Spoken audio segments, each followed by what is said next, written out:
Yeah, it's kind of nice having your construction site located right next to your cherry tomato site.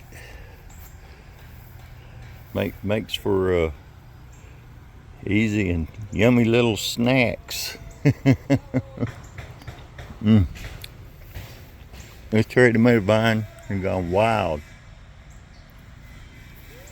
which I do appreciate.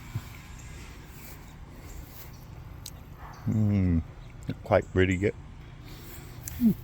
There's one. Anyway, like I say, nice handy snack while I'm putting some steps on the deck. Snacking gives me an excuse not to be putting them steps on the deck. Ooh, that's another pretty one. Anyway, y'all enjoy. Garden's gone wild.